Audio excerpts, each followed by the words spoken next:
You dare come before me like this? The Alpha King's voice cut through the ceremonial hall like a blade, and Senna felt every eye in the room turn toward her. Her breath caught in her throat as she stood at the entrance, her simple cotton dress, the only one she owned without holes, suddenly feeling more like rags than clothing. The golden chandeliers above cast harsh light on the assembled nobility, their silk gowns and tailored suits making her look like a beggar who'd wandered into a palace. I was summoned, she managed, her voice barely above a whisper. Her hands trembled as she clutched the thin shawl around her shoulders. For the arrangement. The mating arrangement. A ripple of laughter spread through the crowd. Cruel, mocking laughter that made her skin burn with humiliation. From his throne, an imposing structure of dark wood and silver inlay, King Theron Ashenblade rose to his full height. Senna's breath stopped entirely. She'd heard the stories, of course. Every Omega in the Silver Moon Pack had whispered about him, but nothing had prepared her for the reality. He stood at least 6.5 feet tall, his shoulders so broad they seemed to block out the light from the windows behind him. His ceremonial vest, black leather crossed with silver chains, did nothing to hide the powerful muscles of his chest and arms. Each movement revealed the sharp definition of his body. Carved muscle that spoke of both brutal strength and devastating speed. His jaw was cut sharp enough to draw blood, covered with the shadow of dark stubble. But it was his eyes that held her frozen. Amber, not just yellow or gold, but pure molten amber that seemed to glow with an inner fire. Those eyes traveled down her body with visible disgust. This? His voice dripped with contempt. This is what Silverpine sends me? I agreed to an arranged mating to solidify our alliance, and they send me a half-starved Omega who looks like she sleeps in the kennels. More laughter. Senna felt tears burn behind her eyes, but she refused to let them fall. Not here. Not in front of these people. Your Majesty, a smooth voice interrupted. A woman stepped forward from the crowd, her crimson dress clinging to curves that seemed designed to attract attention. Her dark hair was piled high on her head, and diamonds glittered at her throat. Surely there's been some mistake. I am Lady Vivian Blackthorn, daughter of Duke Blackthorn. Perhaps the invitation was intended for someone of more suitable breeding. Theron's eyes flickered to Vivian, and Senna saw something there. Recognition, perhaps interest. Her stomach twisted into knots. The invitation was very specific, came a new voice. An elderly man with silver hair and formal robes stepped forward, holding a scroll. Pack Silverpine was to send their Omega representative as part of the treaty negotiations. The arrangement was approved by both Alphas. My father's arrangement, Theron said coldly, his eyes never leaving Senna. Made before he died. Before I became king. He moved down the steps of his dais, each footfall echoing through the suddenly silent hall. As he approached, Senna could see more of him, the way his dark hair fell across his forehead in perfectly disheveled waves, the sharp points of his wolf ears visible among the strands, the powerful cords of muscle in his neck. When his lips pulled back slightly in a sneer, she glimpsed fangs. Not human teeth, but the elongated canines of his wolf nature. He stopped just feet from her, so close she could feel the heat radiating off his body. Up close, he was even more overwhelming. The raw power that emanated from him made her knees weak. This was an alpha in his prime, a king in every sense of the word. And she was nobody. What's your name? He demanded. Senna. Her voice cracked. Senna Reinhardt. Reinhardt. He said it like it tasted bitter. Never heard of that bloodline. What's your rank in Silverpine? She swallowed hard. I don't have a rank, Your Majesty.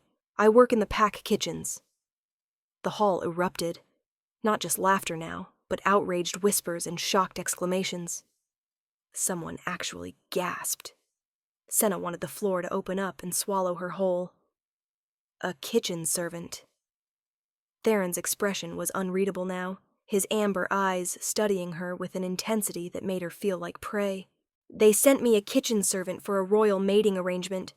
It's an insult, someone shouted from the crowd. Alpha Silverpine mocks you, Your Majesty. Send her back. Theron held up one hand, and silence fell instantly. That was power. True, absolute power. His eyes traveled over her again, slower this time. Senna felt stripped bare under that gaze, vulnerable in ways that had nothing to do with her shabby dress. You understand what a mating arrangement means? He asked quietly. She nodded. Yes, Your Majesty. Then you understand you would be expected to bear my children, to stand beside me as queen, to represent this pack to all of our allies and enemies. His voice dropped lower, and she heard the wolf in it now, a growl beneath the words. Look at yourself. Look at this room. Do you honestly believe you belong here? The question struck her like a physical blow, because no, she didn't believe she belonged here. She'd known it the moment she received the summons. She'd known it every second of the 3-day journey from Silverpine territory. She'd known it when the guards at the gate had almost refused her entry because they thought she was a beggar. But she'd come anyway, because Alpha Cordain of Silverpine had given her no choice. No, Your Majesty, she said quietly. I don't belong here, but I was sent anyway. Something flickered across Theron's face, surprise perhaps, as if he'd expected her to lie or grovel. Why you? He pressed. Why would Silverpine send a nobody Omega for a royal arrangement? This was it. The moment she could tell him the truth. That Alpha Cordain had laughed when he gave her the summons, had told her she was expendable. That the real daughter of a Silverpine councilman had been meant to come, but she'd run off with a rogue wolf the week before. That Senna was just a replacement, a throwaway Omega that Cordain hoped would insult King Theron enough to break the treaty, because Cordain wanted war, wanted an excuse to challenge the stronger Ashenblade pack. But if she said that, if she revealed Cordain's scheme, it would mean war anyway. And war meant death. Thousands of deaths. I don't know, Your Majesty, she lied. I only know I was ordered to come, and I obeyed. Theron stared at her for a long moment. His eyes, those impossible amber eyes, seemed to pierce straight through her lie to the truth beneath. For a moment she thought she saw something else in them, not anger or disgust, but curiosity? Then his expression hardened again. Get her out of my sight, he ordered. Put her in the East Tower. I'll decide what to do with her in the morning. Your Majesty, Lady Vivian purred, stepping closer to Theron. She placed one perfectly manicured hand on his arm, and Senna felt something ugly twist in her chest. Surely you don't mean to actually keep her here? She's clearly unfit. Send her back to Silverpine and I'll help you draft a proper response to their insult. Theron's eyes cut to Vivian, and Senna saw the way the lady's breath hitched. Even that brief moment of his full attention was overwhelming. I'll decide what's proper, Lady Blackthorn, he said coldly, and I don't recall asking for your counsel. Vivian's face flushed, but she dropped into a curtsy. Of course, Your Majesty. Forgive my presumption. 2 guards appeared at Senna's elbows. They weren't rough, but they weren't gentle either as they steered her toward a side door. She went without resistance, keeping her eyes down, desperately holding back tears. Behind her, she heard the court dissolve into a buzz of conversation and speculation. The walk to the East Tower was a blur. Stone corridors, twisting staircases, more luxury in the decorations on the walls than she'd seen in her entire life. The guards said nothing, just deposited her in a circular room at the top of a tower and locked the door behind them. Alone at last, Senna let herself crumble. She sank onto the narrow bed and buried her face in her hands. The tears came then, hot and bitter, not because King Theron had rejected her. She'd expected that. But because of the way he'd looked at her. The disgust, the contempt, the certainty that she was beneath him, And he was right, wasn't he? What was she? 24 years old, a half-breed Omega, whose mother had died when she was young, whose father had drunk himself to death. She'd been working in pack kitchens since she was 12, living in a tiny room behind the cold storage, surviving on scraps and leftovers. She had no education beyond basic reading, no skills beyond cooking and cleaning. No beauty to speak of. She was too thin, her dark blonde hair was always tangled, her green eyes were too big for her face. Why would a king want her? Why would anyone want her? She cried until there were no tears left, then lay on the bed staring at the ceiling. Through the narrow window she could see stars beginning to emerge in the darkening sky. Beautiful and distant and completely unreachable. Just like everything else in this place. Sleep came eventually, restless and full of dreams where amber eyes judged her and found her wanting. She woke to shouting.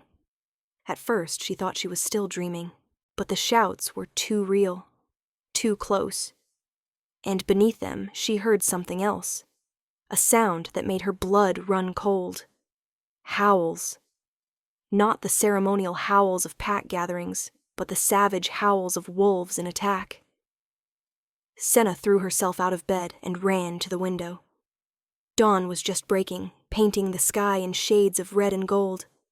And below, in the courtyard, she saw chaos. Wolves, at least 20 of them, their fur matted and scarred, their eyes wild. Rogues. They moved through the courtyard in a pack, attacking anyone in their path. She saw a servant go down, screaming, saw guards trying to form defensive lines, and then she saw him. King Theron burst from the palace doors, and even from this distance, Senna could see the change. His eyes glowed pure gold now, so bright they seemed to light up the dim courtyard. His wolf ears were fully visible, pointed, and alert. His hands had shifted into claws, deadly curved talons that caught the morning light. His fangs were fully extended, and the raw power rolling off him was visible in the way the air seemed to shimmer around his body. He was magnificent. He tore into the rogues like a force of nature. Each movement was precise, lethal. His claws raked across one rogue's throat, and the wolf went down. He caught another mid-leap and threw it 20 feet into a stone wall. His speed was inhuman. He was here, then there, a blur of muscle and fury. But there were too many. Even as Theron fought, Senna saw more rogues pouring through a breach in the courtyard wall. This wasn't a random attack. This was coordinated, planned. And then she saw why. Through the breach came a massive wolf, bigger than all the others. His fur was silver streaked with black, and his eyes were ice blue. Senna recognized him from descriptions she'd heard in the Silverpine kitchens.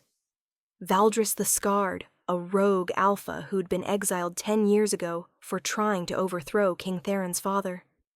This wasn't just an attack. This was an assassination attempt. Senna's mind raced. She had to help. But how? She was locked in a tower, and she had no weapons, no training, no strength. She was just an Omega, just a kitchen servant.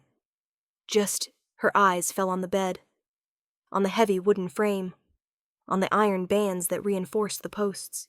Before she could talk herself out of it, Senna grabbed the small wash basin from the corner and smashed it against the window. The glass shattered, leaving a jagged opening. Cold morning air rushed in. She looked down. The tower was at least 40 feet high. The ground below was stone. This was insane. But in the courtyard, she saw Theron go down. 3 rogues had coordinated their attack, and even his incredible speed hadn't been enough. They pinned him, and Valdris was approaching, his massive jaws open in what looked like a laugh. Senna grabbed the bedsheet and started tying it to the iron band on the bedpost. Her hands shook so badly she could barely manage the knots, but adrenaline drove her. She tested the knot. It held. Then she threw the makeshift rope out the window, said a prayer to the moon goddess, and climbed out. The descent was terrifying. The sheet kept twisting, slamming her against the stone wall. Her hands burned from the friction. Halfway down, she heard a tearing sound, and her heart stopped. But the sheet held.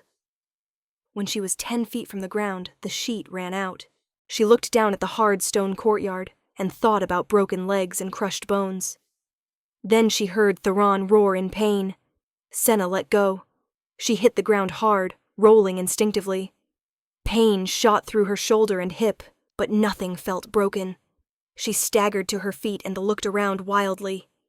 There, a fallen guard, and beside him, a sword. She'd never held a weapon in her life. She grabbed it anyway. The sword was heavier than she'd expected, and her hands could barely grip the hilt. But she ran toward the fight anyway, her simple dress tangling around her legs, her bare feet slapping against cold stone. A rogue saw her coming and lunged. Senna swung wildly. The sword connected more by luck than skill, slashing across the wolf's shoulder. It yelped and fell back. She kept running. Theron was still pinned.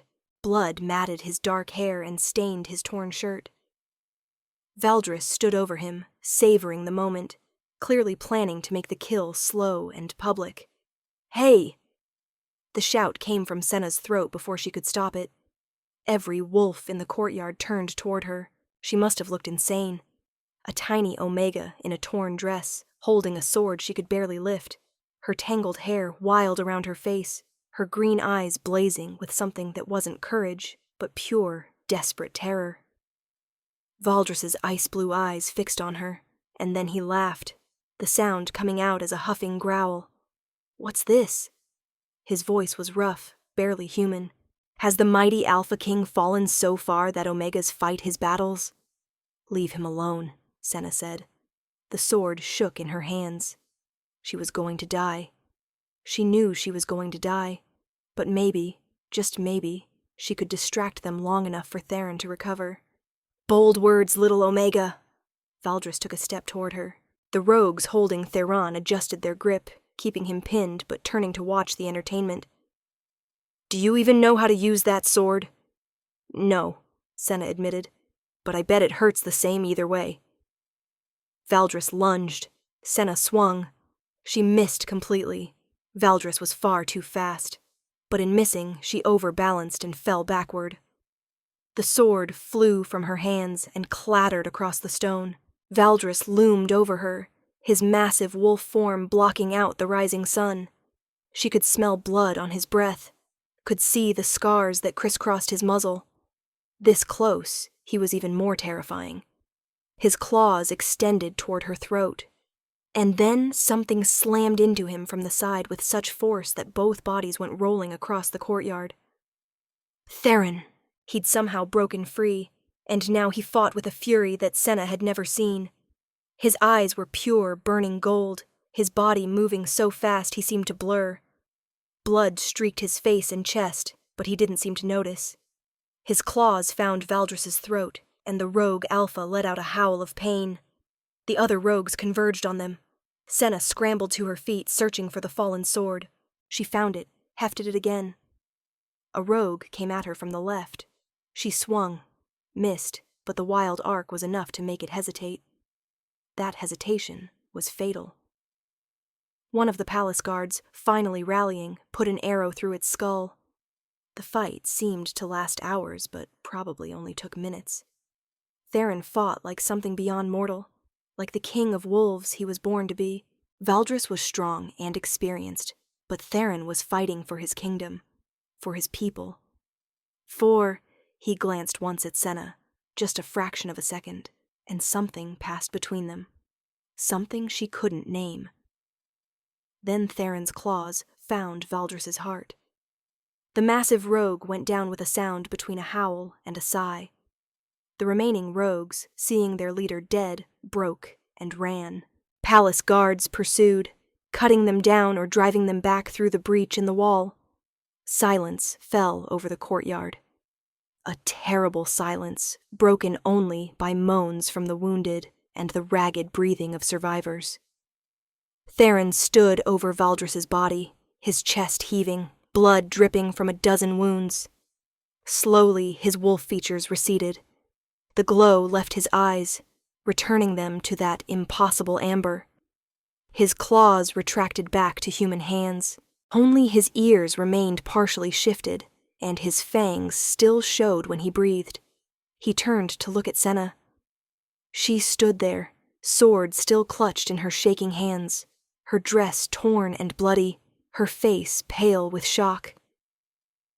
They stared at each other across the corpse-strewn courtyard. Then Theron moved. 3 long strides brought him to her. Before she could speak, before she could even think, he pulled the sword from her hands and dropped it to the ground. "You little fool," he said, his voice rough with exhaustion and something else. "You magnificent, insane little fool." I just... Senna couldn't seem to form words. Now that the adrenaline was fading, she was shaking so hard her knees buckled. Theron caught her before she could fall. His arms came around her, and suddenly she was pressed against his chest. He was so warm despite the cold morning air. She could feel his heart pounding, could feel the power in the muscles that held her. "You climbed out a tower window," he said, and there was something like awe in his voice. "You climbed out a 40-foot tower window, grabbed a sword, and charged at a rogue alpha. You, an Omega who'd never held a weapon. You did that." "You were going to die," she whispered. "So you decided you would die instead." He pulled back enough to look down at her, and the intensity in his amber eyes made her breath catch. "That was the stupidest, bravest thing I've ever seen." "I'm sorry," she said automatically. "I should have stayed in the tower. I should have—" "You should be dead," Theron interrupted. "By all rights, Valdris should have torn you apart in seconds. Do you know why he didn't?" She shook her head. "Because you surprised him. You surprised all of them. An Omega doesn't challenge rogues. An Omega doesn't run toward danger to save an Alpha. It's not—" He paused, something shifting in his expression. "It's not natural. Unless—" He went very still. His nostrils flared slightly, and Senna realized he was scenting her. His eyes widened. "Impossible," he breathed. "What? What's impossible?"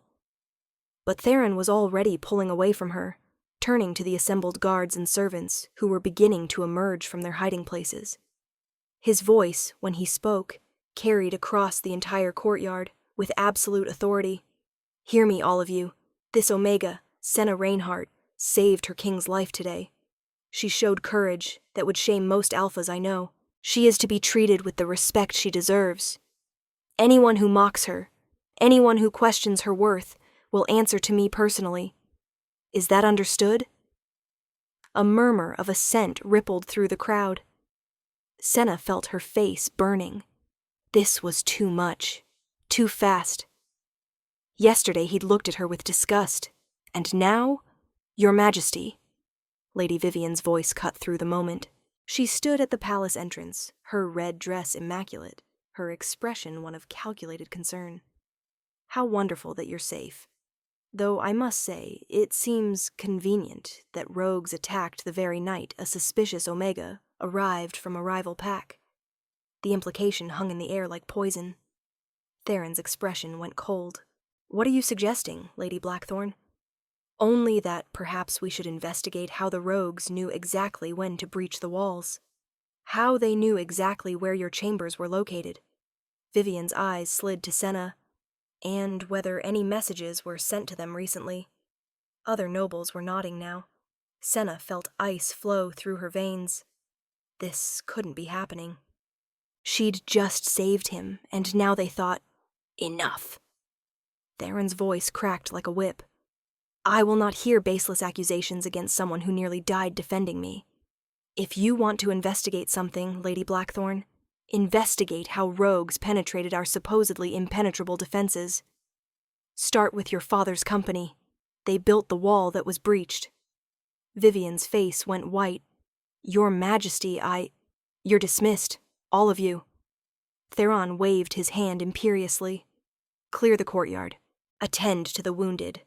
Someone send for the royal healer. The crowd began to disperse, though Senna could feel their curious and sometimes hostile glances. Vivian shot her a look of pure venom before sweeping away. When they were relatively alone, just Theron, Senna, and a few guards maintaining a respectful distance, the king turned back to her. "Can you walk?" he asked, his voice gentler now. She nodded, though in truth everything hurt. Her shoulder throbbed where she'd hit the ground. Her hands were raw from the makeshift rope, and exhaustion was pulling at her like weights. "Come with me." He didn't touch her this time, but he stayed close as they walked back into the palace. Not to the tower where she'd been imprisoned, but deeper into the castle, through corridors of marble and gold. Servants and nobles pressed themselves against walls as they passed, their expressions ranging from shock to confusion. Finally, they reached a set of double doors. Theron pushed them open, revealing a massive suite that could have housed her entire pack's kitchen facilities. The bed alone was bigger than the room she'd lived in for 12 years. "These are the Queen's chambers," Theron said, watching her reaction. "They've been empty since my mother died 10 years ago." Senna turned to stare at him. "Why are you showing me?" "Because you'll need somewhere to stay while we figure this out." "Figure what out?" Theron was silent for a long moment. In the morning light streaming through the tall windows, she could see the damage from the fight more clearly. Claw marks across his chest that were already starting to heal. Alpha healing was remarkable. A cut above his eye that had stopped bleeding. But it was his expression that caught her attention. He looked uncertain, troubled. "When you ran at Valdris," he said slowly, "when you were in danger, I felt something. Something I've never felt before. It was like a rope around my chest, pulling me toward you, forcing me to protect you, no matter the cost." Senna's mouth went dry. "That sounds like a mate bond," Theron finished. His amber eyes met hers, and she saw vulnerability there for the first time. Which should be impossible. Mate bonds don't form from arranged matches. They're supposed to be rare, natural connections between souls. And yet, he trailed off, but the implication hung between them. "That's why you could tell I was lying yesterday," Senna whispered, "when you asked why I was sent." "Tell me the truth now," he said. It wasn't quite a command, but almost. "Why did Silverpine really send you?" So she told him. Everything. About the councilman's daughter who was supposed to come. About Alpha Cordain's desire to provoke a war. About how she was nothing but a disposable pawn in political games played by people who saw her as less than nothing. Theron listened in silence, his jaw tightening as she spoke. When she finished, he turned away, his hands clenching into fists. "They sent you to die," he said quietly. "If I'd rejected you outright, you would have returned in shame and likely been executed for failing.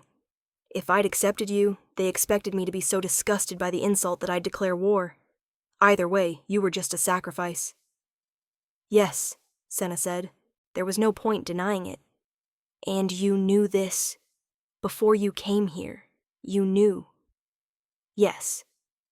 "Yet you came anyway. And then, even after I humiliated you in front of my entire court, you still risked your life to save me." He turned back to her, and the raw emotion in his eyes made her chest ache. "Why?" "Because," she struggled to find words, "because you were going to die, and I couldn't just watch that happen. Even if you hated me, even if I meant nothing to you, I couldn't just do nothing." Theron crossed the space between them in 2 strides. Before she could process what was happening, he cupped her face in his large hands, tilting her head up to meet his gaze. "You are not nothing," he said fiercely. "Do you understand me? You are not worthless, not invisible, not disposable. I was wrong yesterday. I was cruel and blind and wrong." Tears burned in Senna's eyes. "You were right, though. I'm not fit to be a queen. I can't even read properly. I don't know how to be anything but a servant." "Then we'll teach you." His thumbs stroked her cheeks, wiping away the tears that escaped. If you want to learn, if you want to stay. Stay? She could barely breathe.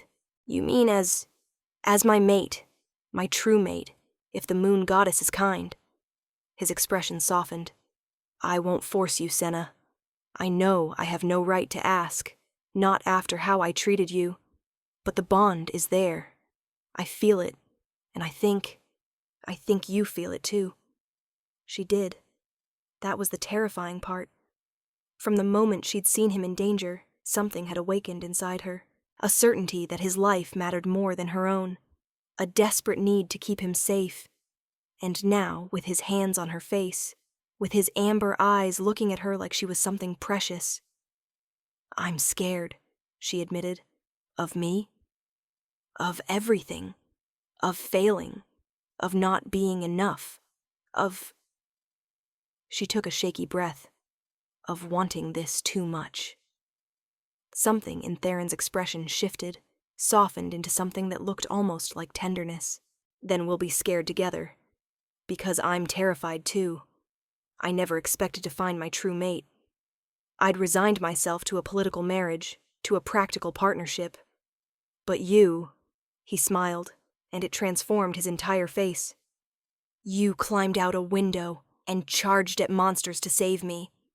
How am I supposed to not fall in love with that? Love? The word came out as a squeak. Eventually, he corrected, though his smile widened. I'm not quite there yet, but I think I could get there, with time. If you give us a chance. Senna's mind was spinning. Yesterday she'd been a kitchen servant. This morning she'd fought rogues. And now the most powerful, devastatingly attractive alpha she'd ever seen was asking her to be his mate. His queen. It was insane. It was impossible. It was... Yes, she heard herself say. Yes, I'll stay. I'll try. The smile that broke across Theron's face was like sunrise. Thank you, he said softly. Then, with careful gentleness, he leaned down and pressed his lips to her forehead. The kiss was chaste, but it sent warmth flooding through her entire body. Rest now, he said, pulling back reluctantly. You're injured and exhausted. I'll have food sent up, and the healer will attend to you. Tonight there will be a formal dinner to celebrate our victory over the rogues. You'll sit beside me. Theron, I don't have anything to wear to a formal. You'll have an entire wardrobe by this evening, he said firmly. I'll have the palace seamstresses, the best in the kingdom, bring you everything you need. Dresses, shoes, jewels, anything you want. I don't know what I want, she admitted. I've never had choices before. His expression went soft again. Then you'll learn. I'll teach you, or we'll figure it out together. He headed for the door, then paused and looked back. Senna? Thank you. For saving my life. For giving this a chance. For being brave when I know you were terrified. Thank you for catching me when I fell, she replied. His grin was devastating. Always. After he left, Senna sank onto the enormous bed and stared at her surroundings.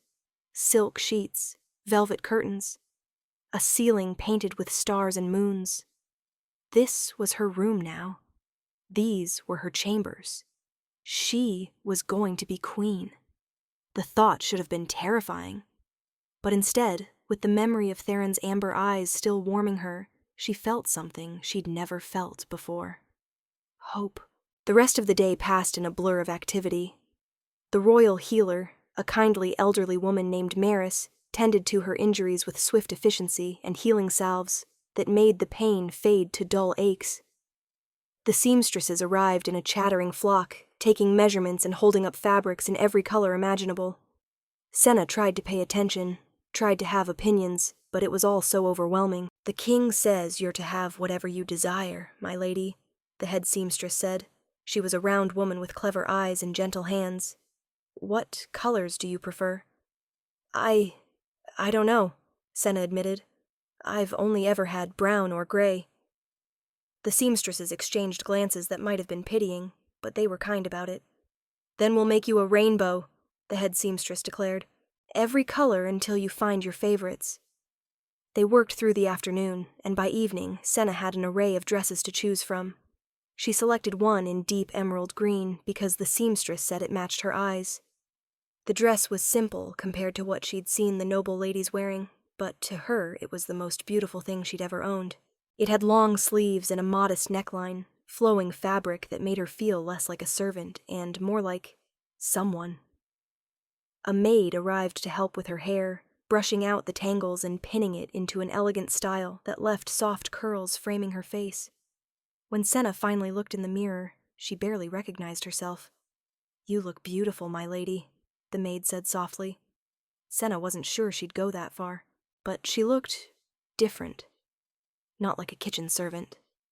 Maybe not quite like a queen yet, but somewhere in between. A knock at the door made her jump. When the maid opened it, a palace guard stood there. "His Majesty requests your presence for dinner," the guard said formally. "I'm to escort you to the Great Hall." This was it. Time to face the court again. Time to sit beside Theron and pretend she belonged there. Senna took a deep breath, gathered her courage, and followed the guard. The Great Hall was even more magnificent than the ceremonial hall from yesterday.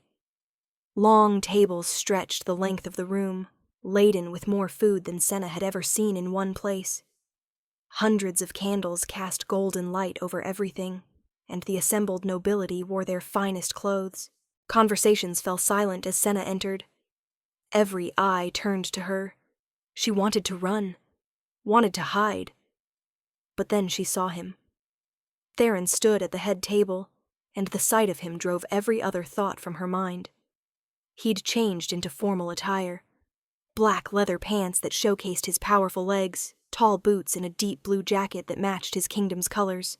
The jacket was open, revealing a white shirt that clung to the defined muscles of his chest and abs. His dark hair was still slightly tousled, giving him that wild look that made her pulse race.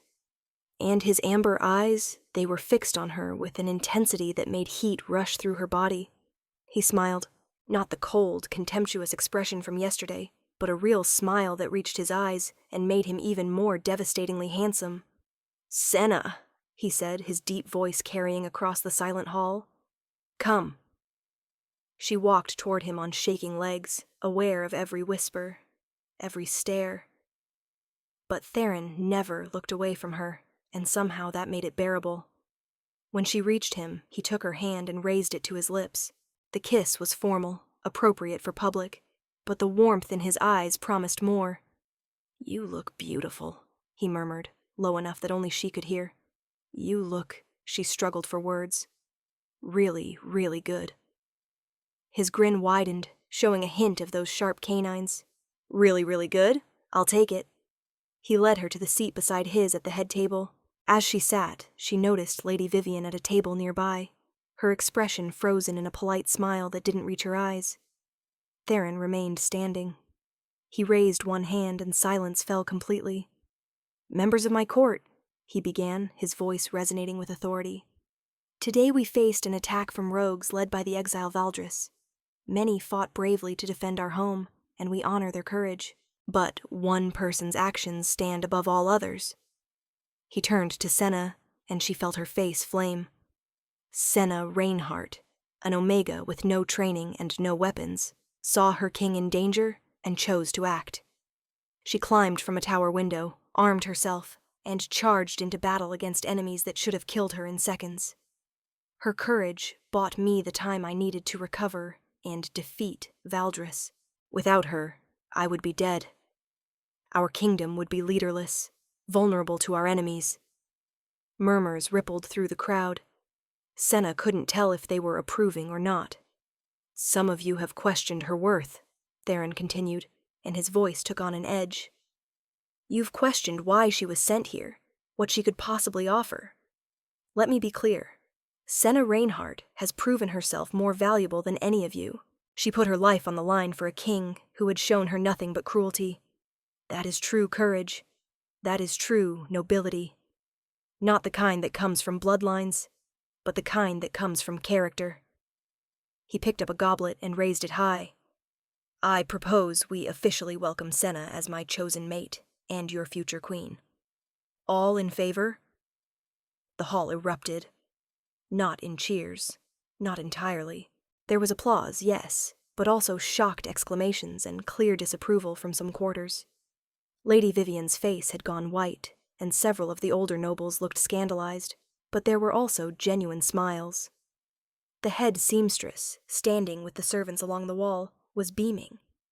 Several of the younger nobles looked impressed, and the guards who had fought alongside Senna that morning raised their goblets without hesitation. All opposed? Theron asked, and his tone made it clear that speaking up would be unwise. Silence. Then it settled. He sat down beside Senna and leaned close. That wasn't so bad, was it? I think I'm going to be sick, she whispered. Please don't. At least wait until after dinner. Despite everything, she found herself laughing. The tension in her shoulders eased slightly. The dinner proceeded with entertainment. Musicians, performers, endless courses of food. Theron made a point of serving her himself, piling her plate with the best portions, making sure her goblet was always full. His attention was constant, unmistakable, public. You're making a statement, she murmured between courses. Yes, he agreed. I'm making it clear that anyone who disrespects you disrespects me, that you're under my protection, that you matter. Some of them hate me already. Some of them would hate anyone I chose. They had their own candidates in mind. His eyes flickered to where Lady Vivian sat, her smile brittle. They'll learn to accept you, or they'll learn to be very quiet about their disapproval. As the evening wore on, several nobles approached to offer formal congratulations. Some seemed genuine, others clearly forced. Senna did her best to be gracious, though she had no idea if she was using the right words or making terrible social mistakes. Then an older man with iron-gray hair and a stern expression approached. He wore the insignia of a high-ranking general. Your Majesty, he said with a bow. Lady Senna, I wanted to personally thank you for your actions this morning. You saved not just our king, but many guards who would have died in a prolonged battle. I didn't really do much, Senna said. I just distracted them for a moment. You charged at a rogue alpha with no training, and a sword you could barely lift, the general countered. That's not much. That's extraordinary. He looked at Theron. Your Majesty, if I may speak frankly. Always, General Darius. When I heard you were taking an Omega mate from a rival pack, I had concerns. I thought it was political weakness. But after today, he shook his head. A true queen isn't measured by her bloodline. She's measured by her willingness to sacrifice for her people. Lady Senna proved herself today. You have my full support. Senna felt tears prick her eyes. Thank you, she managed. After the general left, Theron squeezed her hand under the table. See? You're winning them over. One person at a time, she said. Only about 300 more to go. We have time. As the night wore on and the crowd began to thin, Theron leaned close to her ear. His breath against her skin sent shivers down her spine. Would you take a walk with me? He asked quietly. Away from all these people? Yes, she said immediately. Please, yes. They slipped out of the hall through a side door, leaving the remaining nobles to their drinking and gossip. Theron led her through torchlit corridors and out into a garden. The night air was cool and fresh after the warmth of the hall, and overhead, stars blazed in a moonless sky. This is better, Theron said, breathing deep. I can only take so much courtly behavior before I want to shift and run into the forest. You can do that? Senna asked. Just run away when you want? Not as often as I'd like. Being king means duty comes first. He looked down at her, and in the starlight, his amber eyes seemed to glow faintly. But sometimes I dream about it, just shifting and running until there's nothing but trees and sky and the wind. That sounds amazing, she said wistfully. I've never shifted. Theron stopped walking and turned to face her. Never? Half-breeds often can't. My mother was human. I've tried, but, she shrugged, nothing happens. Something complicated crossed his expression. That must be hard, being unable to access your wolf. I've lived with it my whole life. You get used to it. She tried to sound matter-of-fact, but she couldn't quite hide the longing in her voice. Theron was quiet for a moment. Then he said, "There are stories, old stories about true mates. They say that the bond can strengthen a weaker wolf, that a powerful alpha can share his strength with his mate." "Stories," Senna repeated. "Not facts." "No, not facts." He took her hand, his fingers threading through hers. The contact sent warmth up her arm.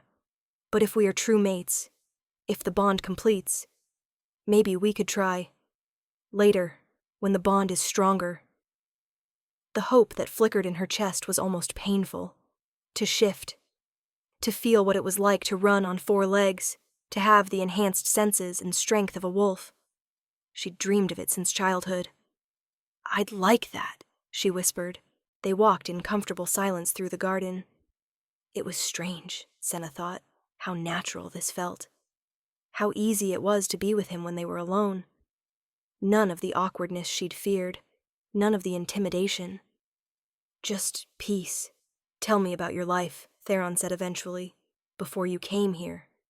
What was it like?" So she told him. About the kitchens where she'd worked since she was 12, about the early mornings and late nights, the burns from hot ovens and cuts from sharp knives, about the other servants who had been kind to her and the ones who'd made her life miserable, about saving every copper coin she could, though she'd never had enough to leave or change her circumstances. Theron listened without interruption, and she could feel the anger building in him even though he didn't speak. "You deserved better," he said when she finished. "You deserved so much better than that." "Maybe, but it's what I had." She looked up at him. "What about you? What was it like growing up as a prince?" His expression darkened. "Brutal. My father believed strength was everything. He trained me from the time I could walk. If I showed weakness, he punished it. If I failed at something, he made me do it again and again until I succeeded or collapsed. He said a king couldn't afford gentleness, couldn't afford mercy." "That sounds lonely," Senna said quietly. "It was. I had tutors and trainers and guards, but no friends. No one I could just be with." He stopped walking and turned to her, something vulnerable in his expression. "That's why yesterday when I saw you in that simple dress with your tangled hair and your big frightened eyes, I reacted so badly. You reminded me of everything my father taught me to despise. Weakness, vulnerability, softness." "And now?" she asked. "Now I think my father was wrong about a lot of things. Strength isn't just physical power. You proved that today. And vulnerability." He reached up to brush a strand of hair from her face, his touch gentle despite his claws. "Vulnerability takes more courage than armor ever could." They were standing very close now. Senna could feel the heat radiating from his body, could see the way his chest rose and fell with each breath. His amber eyes had that glow again, faint but unmistakable. "Can I kiss you?" he asked, his voice rough. "Properly this time." Her heart hammered against her ribs. "Yes." He lowered his head slowly, giving her time to pull away if she wanted. But she didn't want to. She tilted her face up to meet him. His lips met hers, and the world narrowed to that single point of contact. The kiss was gentle at first, almost tentative, but then she felt something click into place. The bond, she thought, recognizing it instinctively. A warmth that spread from where they touched outward through her entire body. Theron made a sound low in his throat, something between a growl and a groan. His arms came around her, pulling her close against him. One hand slid into her hair, and the kiss deepened. Senna had been kissed before, fumbling attempts by young wolves who thought they could take advantage of a servant girl. But this was nothing like that. This was consuming. This was 2 souls recognizing each other. This was... "Mate," Theron breathed against her lips. "My mate." The bond snapped fully into place and Senna gasped. She could feel him now. Not just his lips on hers, but his emotions. His desire, yes, but also his protectiveness, his determination, his growing affection, and beneath it all, a bedrock certainty that she was his and he was hers. When they finally broke apart, both breathing hard, Theron rested his forehead against hers. "Well," he said, his voice shaky, "that's definitely a mate bond." "Definitely," she agreed. Her legs felt weak. "We should probably—" He trailed off, his thumb stroking her cheek. "We should probably wait. Do this properly. Court you the right way. But Moon Goddess, you make that difficult." Despite everything, Senna laughed.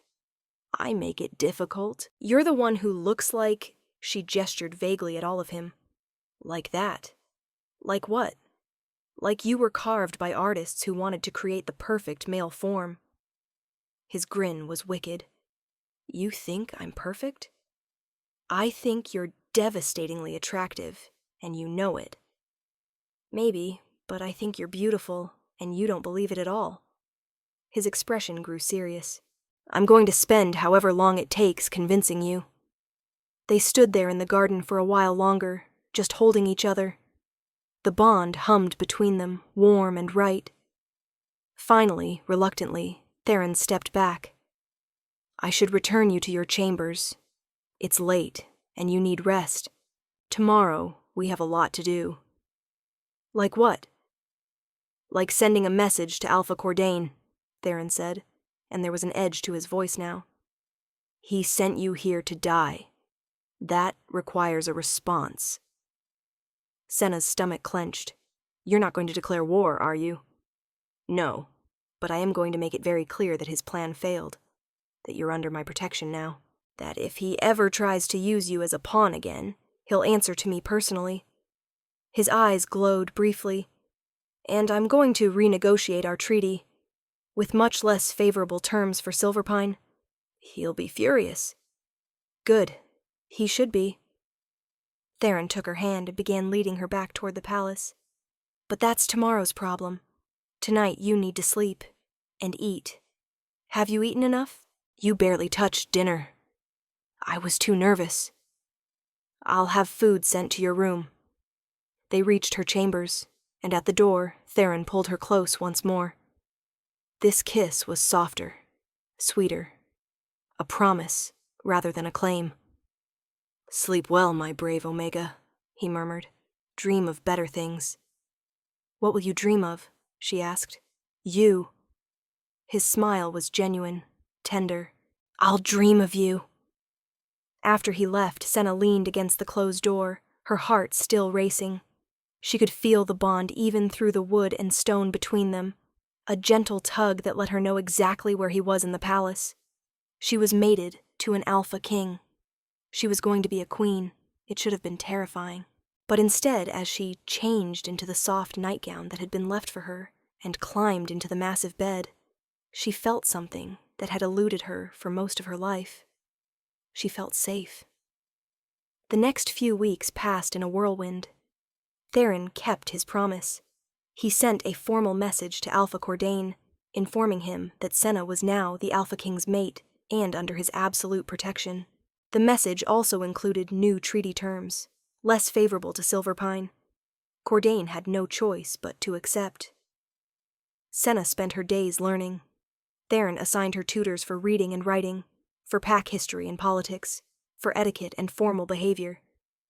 It was exhausting, but she absorbed everything like a dry sponge. She'd spent so many years thinking she was stupid, only to discover she was just uneducated. There was a difference. The court slowly warmed to her.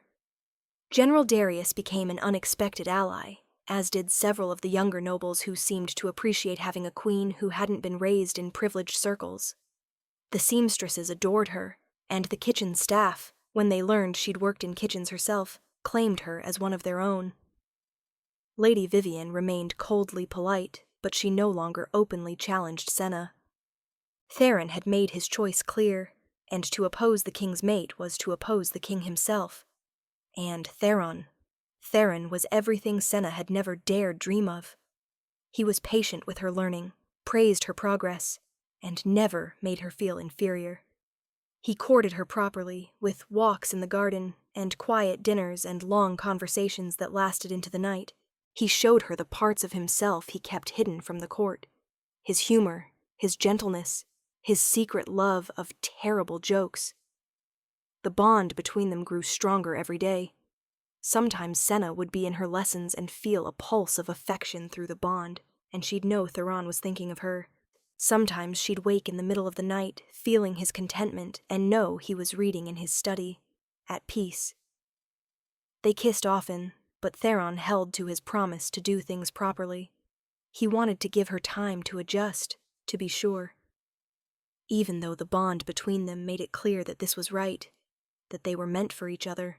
Finally, 1 month after Senna's arrival, Theron announced there would be a formal mating ceremony. The entire kingdom was invited to witness their bond being officially recognized by the pack and the moon goddess. The day of the ceremony, Senna stood in her chambers wearing a dress that made her breath catch. It was white and silver, flowing like water, with delicate embroidery that caught the light. The seamstresses had outdone themselves. A knock at the door revealed not a servant, but Theron himself. He stopped in his tracks when he saw her, his amber eyes widening. "You're not supposed to see me before the ceremony," Senna said, though she couldn't help smiling at his expression. "I don't care about tradition," he said, still staring. "Moon goddess, Senna. You're radiant. You're not so bad yourself." That was an understatement.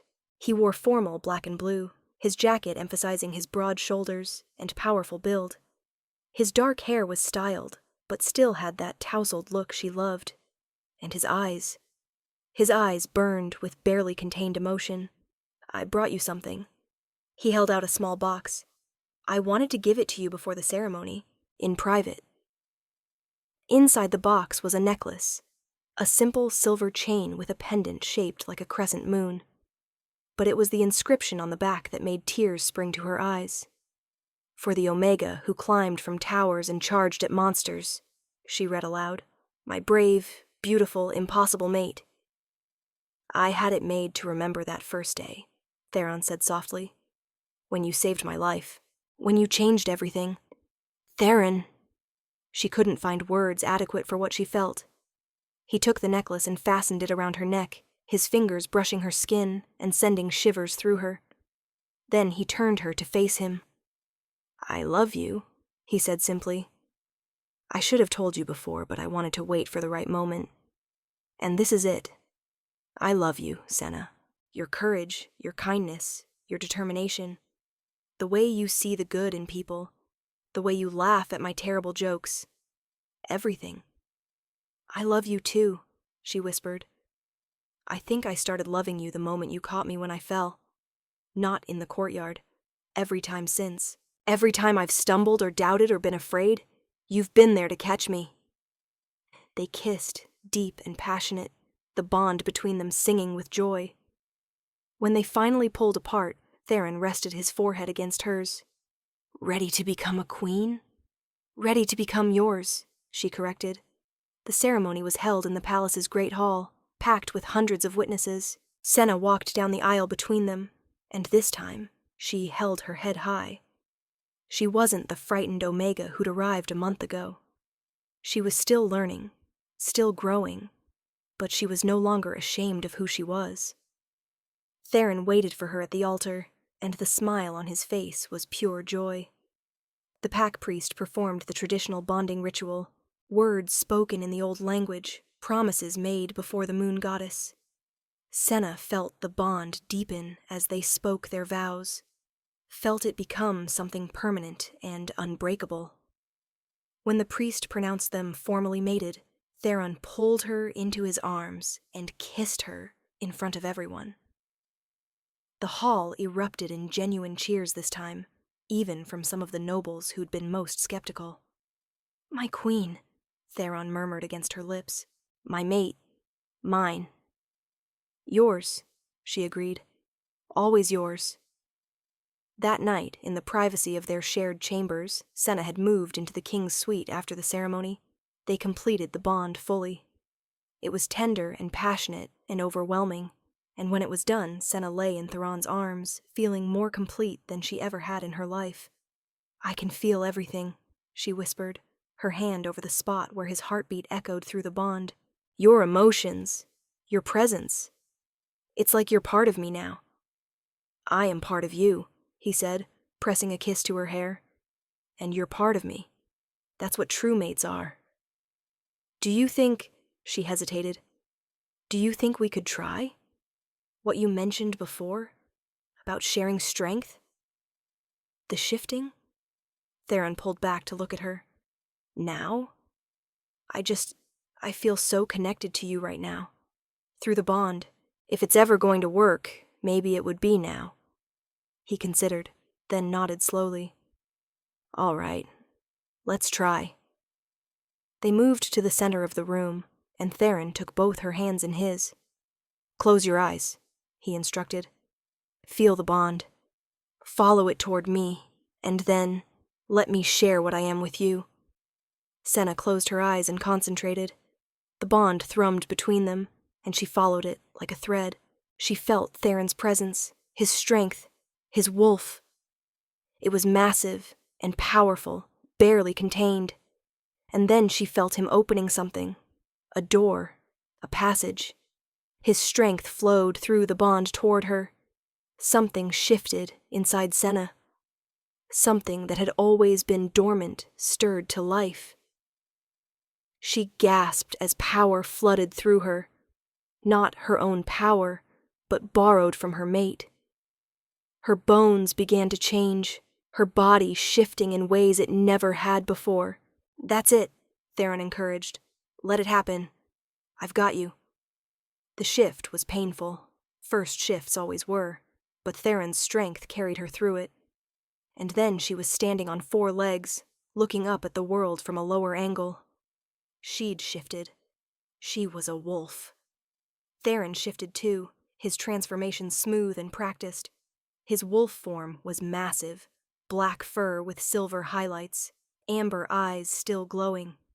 He was easily twice her size. Senna looked down at herself. Her fur was lighter, tawny with cream highlights. Small, yes, but she was a wolf. A real wolf. She let out a howl, her first real howl, and Theron joined her. Their voices twined together, announcing their bond to the moon and stars. When they shifted back, Senna was crying and laughing at the same time. "I did it. I actually did it." "You did it," Theron agreed, pulling her into his arms. "My amazing, brave, impossible mate." They held each other as the moon rose higher outside their window, 2 souls bound together by fate and choice alike. In the months that followed, Senna grew into her role as queen. She started programs to help lower-ranked wolves in the pack, drawing on her own experiences to make life better for servants and omegas. She learned to read well enough to enjoy books. She trained with General Darius and learned to properly use a sword, though everyone agreed she was better at inspiring others to fight than fighting herself. And through it all, Theron was beside her, supporting her, believing in her, loving her. One evening, almost 6 months after their mating, they stood on the palace balcony looking out over their kingdom. Senna's hand rested on her stomach, where new life was just beginning to grow. She hadn't told Theron yet, but soon. "What are you thinking about?" he asked, his arm around her waist. "About how different life is now," she said. 6 months ago, I was invisible. Nobody. And now? Now you're the most important person in my life," he finished. "The heart of my kingdom. The mother of my future children." He paused. "Yes, I can smell the change in your scent. You're pregnant." She laughed. "I should have known I couldn't hide it from you." His hand covered hers on her stomach, his expression full of wonder. "We're going to have a child." "Are you happy?" she asked, even though she could feel his joy through the bond. "Happy doesn't begin to cover it." He turned her to face him, his amber eyes bright with emotion. "You've given me everything, Senna. Love, purpose, hope. A reason to be not just a king, but a good king. I'm going to spend the rest of my life making sure you never regret choosing me." "I could never regret it," she said simply. "You're my mate, my love, my home." They kissed as the sun set over their kingdom, two souls bound together by courage and sacrifice and love. The Omega who'd climbed from towers and the king who'd learned that true strength came in many forms, and they lived as the best stories promise, very happily ever after.